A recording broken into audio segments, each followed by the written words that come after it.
إن الذين اتقوا إذا مسهم طائف من الشيطان تذكروا فإذا هم مبصرون. യഥാർത്ഥത്തിൽ ദൈവഭക്തരായവരുടെ അവസ്ഥയെന്തെന്നാൽ എപ്പോഴെങ്കിലും ചെകുത്താന്റെ സ്വാധീനത്താൽ ദുർവിചാരമുണർന്നാൽ ഉടനെ ബോധവാന്മാരായിത്തീരുന്നു, തങ്ങളുടെ ശരിയായ മാർഗം വ്യക്തമായി കാണുകയും ചെയ്യുന്നു. وإخوانهم يمدونهم في الغي ثم لا يقصرون.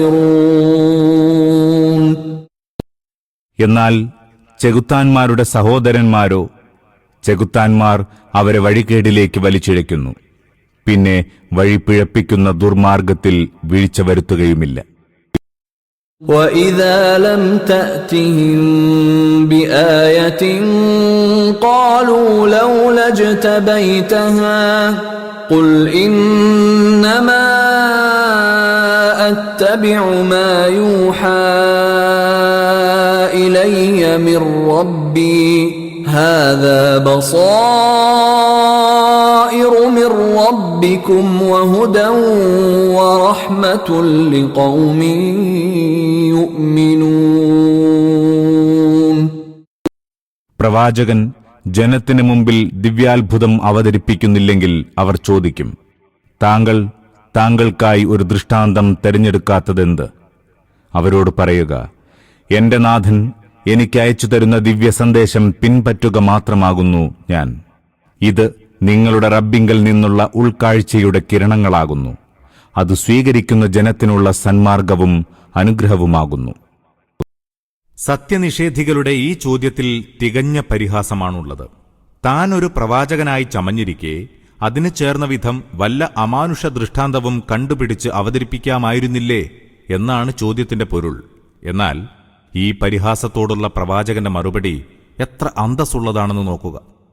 അള്ളാഹുവിന്റെ നിർദ്ദേശാനുസാരം തിരുമേനി പറയുന്നു, നിങ്ങൾ ആവശ്യപ്പെടുന്നത് അഥവാ എനിക്ക് തന്നെ ആവശ്യമെന്ന് തോന്നുന്നത് സ്വയം നിർമ്മിച്ച് സമർപ്പിക്കുകയല്ല എന്റെ ദൗത്യം. ഞാൻ പ്രവാചകനാണ്. എന്നെ നിയോഗിച്ച ദൈവത്തിന്റെ നിർദ്ദേശത്തിനനുസരിച്ച് പ്രവർത്തിക്കുക മാത്രമാണ് എന്റെ ചുമതല. നിങ്ങൾ ആവശ്യപ്പെടുന്ന അത്ഭുത സിദ്ധികളുമായല്ല, ഈ ഖുർആനുമായാണ് എന്റെ നാഥൻ എന്നെ അയച്ചിരിക്കുന്നത്. ഇതിൽ ചിന്തിക്കുന്നവർക്ക് പ്രകാശമാനമായ ദൃഷ്ടാന്തങ്ങളുണ്ട്. വിശ്വാസികൾ ഇതിൽ ജീവിതത്തിന്റെ നേർമാർഗം കണ്ടെത്തുന്നു. അവരുടെ സച്ചരിതങ്ങളിൽ ദൈവകാരുണ്യത്തിന്റെ തെളിഞ്ഞ ചിഹ്നങ്ങൾ കാണാം. ഇതെല്ലാമാണ് ഈ ഗ്രന്ഥത്തിന്റെ സവിശേഷതകൾ. وَإِذَا قُرِئَ الْقُرْآنُ فَاسْتَمِعُوا لَهُ وَأَنصِتُوا لَعَلَّكُمْ تُرْحَمُونَ. ഖുർആൻ പാരായണം ചെയ്യപ്പെടുമ്പോൾ നിങ്ങളത് സശ്രദ്ധം ശ്രവിക്കുകയും മൗനം പാലിക്കുകയും ചെയ്യുവിൻ. നിങ്ങൾക്കും അത് അനുഗ്രഹമായേക്കും.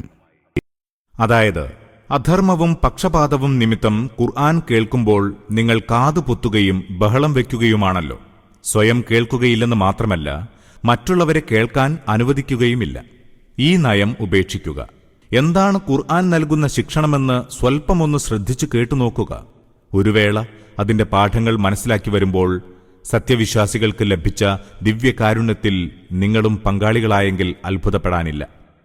എതിരാളികളുടെ പരിഹസിച്ചുകൊണ്ടുള്ള ചോദ്യത്തിന് മറുപടിയായി എത്ര ഹൃദ്യവും വശ്യവുമായ പ്രബോധന ശൈലിയാണ് സ്വീകരിച്ചിരിക്കുന്നതെന്ന് നോക്കുക. ഈ സവിശേഷ ശൈലിയുടെ ഔചിത്യവും ഭംഗിയും വിവരണാതീതമാണ്. പ്രബോധനത്തിന്റെ ഹിക്മത്ത് മനസ്സിലാക്കാൻ ആഗ്രഹിക്കുന്ന ഏവർക്കും ഇതിൽ ധാരാളം പഠിക്കാനുണ്ട്. ഈ സൂക്തത്തിന്റെ സാക്ഷാൽ ഉദ്ദേശ്യമാണ് ഇതുവരെ വിവരിച്ചത്. എന്നാൽ അള്ളാഹുവിന്റെ വചനം പാരായണം ചെയ്യപ്പെടുമ്പോൾ നിശബ്ദരായി ബഹുമാന പുരസ്സരം ശ്രദ്ധിച്ചു കേൾക്കണമെന്ന വിധിയും സാന്ദർഭികമായി ഇതിൽ നിന്ന് ലഭിക്കുന്നുണ്ട്. നമസ്കാരത്തിൽ ഇമാം ഖുർആൻ ഓതുമ്പോൾ അനുയായികൾ മൗനമായി കേട്ടുകൊണ്ടിരിക്കണമെന്നും ഇതിൽ നിന്നു തന്നെ മനസ്സിലാക്കുന്നു. എന്നാൽ ഈ പ്രശ്നത്തിൽ ഇമാമുകൾക്കിടയിൽ അഭിപ്രായ ഭേദങ്ങളുണ്ട്. ഇമാം ഉറക്കെ ഓതുമ്പോഴും പതുക്കെ ഓതുമ്പോഴും അനുയായികൾ മൗനം പാലിക്കണമെന്നാണ് ഇമാം അബൂ ഹനീഫയുടെയും ശിഷ്യന്മാരുടെയും നിലപാട്. ഉറക്കെ ഓതുമ്പോൾ മാത്രം മൗനം പാലിക്കണമെന്ന് ഇമാം മാലിക്കും ഇമാം അഹ്മദും അഭിപ്രായപ്പെടുന്നു. ഇമാം ഉറക്കെ ഓതുമ്പോഴും പതുക്കെ ഓതുമ്പോഴും അനുയായികൾ ഫാത്തിഹ ഓതണമെന്ന അഭിപ്രായമാണ് ഇമാം ഷാഫിഈക്കുള്ളത്. ഫാത്തിഹ ഓതാത്തവന് നമസ്കാരമില്ല എന്നർത്ഥം വരുന്ന ഹദീസുകളാണ് ഇതിനവലംബം.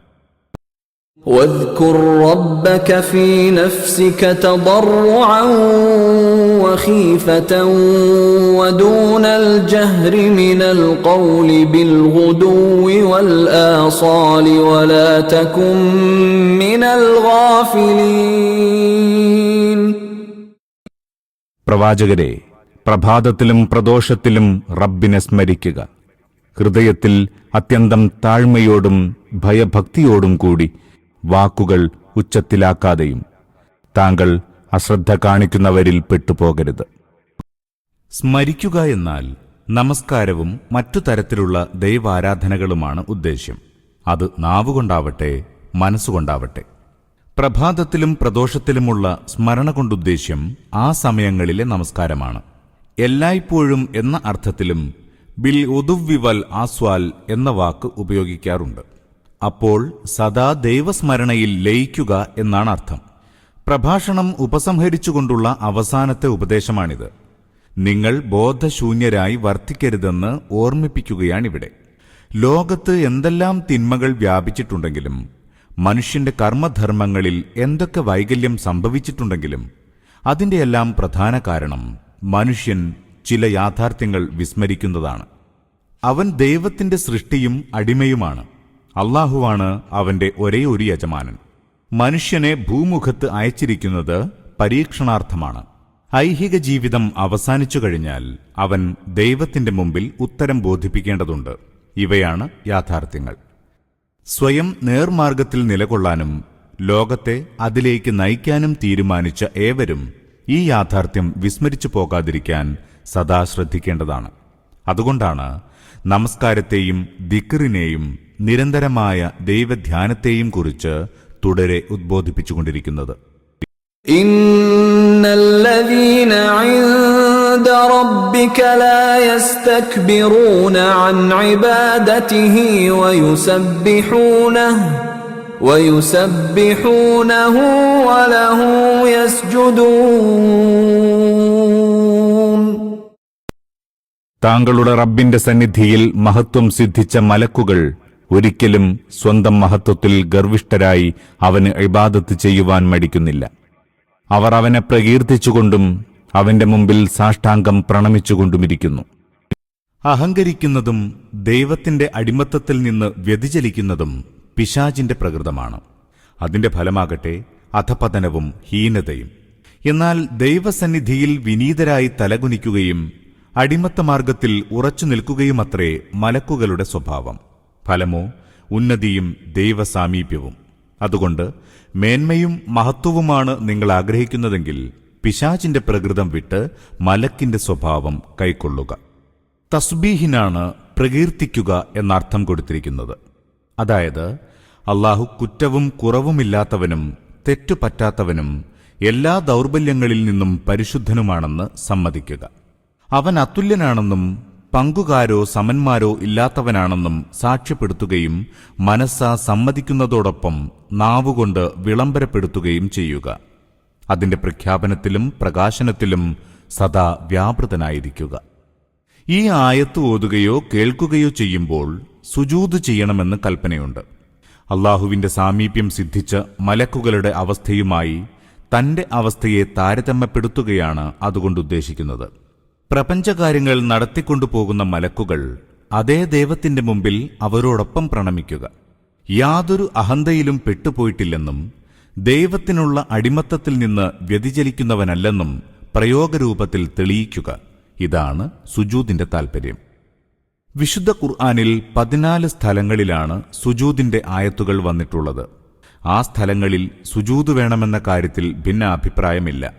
എന്നാൽ അത് നിർബന്ധമാണോ സുന്നത്താണോ എന്നതിൽ അഭിപ്രായ വ്യത്യാസമുണ്ട്. ഇമാം അബൂ ഹനീഫ അത് നിർബന്ധമാണെന്ന് പറയുമ്പോൾ മറ്റു പണ്ഡിതന്മാർക്ക് സുന്നത്താണെന്നേ അഭിപ്രായമുള്ളൂ. പലപ്പോഴും വലിയ സദസ്സുകളിൽ ഖുർആൻ പാരായണം ചെയ്ത് സുജൂദിന്റെ ആയത്തിലെത്തുമ്പോൾ നബി തിരുമേനിയും അനുചരന്മാരും സുജൂദ് ചെയ്തിരുന്നു.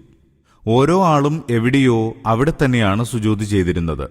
സുജൂദിന് ഇടം കിട്ടാത്തവർ തൊട്ടു മുമ്പിലെ ആളുടെ പുറത്തെങ്കിലും തലകുനിച്ചിരുന്നു. മക്ക വിജയത്തിന്റെ സന്ദർഭത്തിൽ തിരുമേനി ഖുർആൻ പാരായണം ചെയ്യുകയായിരുന്നു. തുടർന്ന് സുജൂദിന്റെ ആയത്തിലെത്തിയപ്പോൾ നിലത്ത് നിന്നിരുന്നവർ നിലത്ത് സുജൂദ് ചെയ്തുവെന്നും കുതിരപ്പുറത്തും ഒട്ടകപ്പുറത്തും സവാരി ചെയ്തിരുന്നവർ വാഹനങ്ങളുടെ പുറത്ത് കുനിഞ്ഞുവെന്നും നിവേദനങ്ങളിൽ വന്നിട്ടുണ്ട്. ചിലപ്പോൾ പ്രസംഗത്തിലാണ് അവിടുന്ന് സുജൂദിന്റെ ആയത്ത് ഓതുന്നതെങ്കിൽ മിമ്പറിൽ നിന്നിറങ്ങി സുജൂദ് ചെയ്യുകയും വീണ്ടും മിമ്പറിൽ കയറി പ്രസംഗം തുടരുകയും ചെയ്തിരുന്നു. നമസ്കാരത്തിനുള്ള നിബന്ധനകളെല്ലാം ഈ സുജൂദിലും വേണമെന്നാണ് ഭൂരിപക്ഷാഭിപ്രായം. അതായത് വുളു, കിബിലയിലേക്ക് തിരിയൽ, നിലത്ത് ശിരസ് വെക്കൽ മുതലായവ.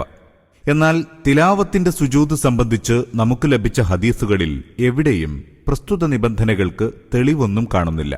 മറിച്ച് അവയിൽ നിന്ന് മനസ്സിലാകുന്നത് സുജൂദിന്റെ ആയത്ത് കേൾക്കുമ്പോൾ തന്നെ ജനങ്ങൾ എവിടെ ഏത് സ്ഥിതിയിലാണെങ്കിലും ഉടനെ കുനിയുകയായിരുന്നു പതിവെന്നാണ്. വുളു ഉണ്ടെങ്കിലും ഇല്ലെങ്കിലും, കിബിലയിലേക്ക് തിരിയാൻ സാധിച്ചാലും ഇല്ലെങ്കിലും, നിലത്ത് തലവെക്കാൻ കഴിഞ്ഞാലും ഇല്ലെങ്കിലും ഇതേ രീതി പിന്തുടരുന്ന മഹാന്മാരെ മുൻഗാമികളുടെ കൂട്ടത്തിലും കാണാം. അബ്ദുല്ലാഹിബ്നു ഉമർ വുളു ഇല്ലാതെ തിലാവത്തിന്റെ സുജൂദ് ചെയ്തതായി ഇമാം ബുഖാരി രേഖപ്പെടുത്തിയിരിക്കുന്നു. വഴി നടക്കുമ്പോൾ ഖുർആൻ ഓതാറുണ്ടായിരുന്ന അബൂ അബ്ദുറഹ്മാനു സുലമി സുജൂദിന്റെ ആയത്തിലെത്തിയാൽ തല കുനിക്കുക പതിവായിരുന്നുവെന്ന് ഫത്ഹുൽ ബാരിയിൽ പറയുന്നുണ്ട്. വുളു ഉണ്ടാവുക, കിബിലയെ അഭിമുഖീകരിക്കുക എന്ന ഉപാധികളൊന്നും അദ്ദേഹം പാലിച്ചിരുന്നില്ല. ഈ വസ്തുതകളെല്ലാം വെച്ചുകൊണ്ട് നാം മനസ്സിലാക്കുന്നത് ഇങ്ങനെയാണ്: ഭൂരിപക്ഷത്തിന്റെ അഭിപ്രായമാണ് കൂടുതൽ സൂക്ഷ്മതയ്ക്ക് ചേർന്നതെങ്കിലും വല്ലവരും ഭൂരിപക്ഷ നിലപാടിന് വിപരീതമായി പ്രവർത്തിച്ചാൽ കുറ്റപ്പെടുത്താവതല്ല. കാരണം ഭൂരിപക്ഷത്തിന് അനുകൂലമായി ഒരു സുന്നത്തും സ്ഥാപിതമായിട്ടില്ല. മുൻഗാമികളിൽ ചിലരുടെ നടപടി ഭൂരിപക്ഷ നിലപാടിന് എതിരായിരുന്നുവെന്ന് തെളിഞ്ഞിട്ടുമുണ്ട്.